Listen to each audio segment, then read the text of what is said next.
I was doing a lot of stuff now with Pride, and Yukino Honda, she was a booker at the time. She calls me up. She says, "You know, Mark, you represent Mark Coleman, right?" And I said, "Yeah." She goes, "We'd like to have Mark come to Pride." I said, "Great. As you know, we've been bugging you about this." "Oh, yes, but he needs to come do a pro wrestling match." I said, "Pride's going in the pro wrestling business?" And she goes, "Oh, no, no." So you know where this is going, obviously. "We need him to put over Takata. Will he do that?" I'm like, I don't know. It's a good question. So we start to talk. I bring it to Mark. Mark was in a big, he had lost his UFC deal. He was still at the time considered probably the most dominant heavyweight ever, but he was hurting for money. Those guys didn't get paid back in those days. And when they did, they spent what they made. So Mark needed money. I had him put up in an apartment in San Clemente where my wife and I were living, actually in the same complex. Mark Coleman, Mark Kerr, and Tom Howard all together. That was fun, let me tell you. That was the beginning of the production on the Smashing Machine, when everybody really started to descend into a personal hell together. Oh, dude, it was a time. Wow. So Mark said, "Yeah, maybe, if the deal's right."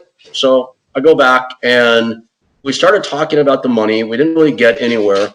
And she says, "Well, we'd like to meet him," because they wanted to ask him face to face, "Will you do this?" They said, "Rick, we believe you. You've been very truthful with us, but we want to be able to look him in the eye." I said, "I understand." So we made a meeting. They couldn't make that meeting. Then they called me the next day. I was on my way out to a big family dinner, and I couldn't make the meeting they wanted to schedule. And they said, "Well, is it okay if we meet with Mark if you're not there?" And I said, "Yes, that's fine. Just don't talk money. Let me handle that part of it." Of course. Yukino said, "Yeah." Mark said, "Yeah." So Mark calls me a few hours later. He goes, "You won't believe this, Bass." He would call me Bass. "Bass, you won't believe this. They offered me $300,000. And I'm like, "No, they didn't."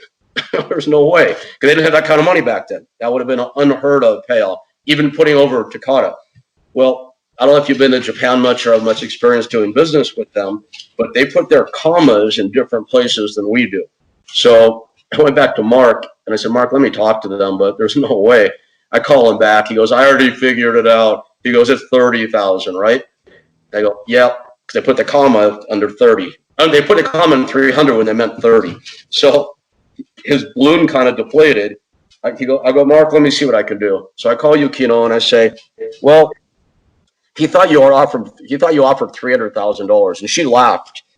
And I said, "Yeah." She goes, "No, the offer's 30." I go, "Yukino, I know that, but he got so blown up over this. He already wasn't like that hot about doing it. So we were able to change the deal from 30,000 to 60,000.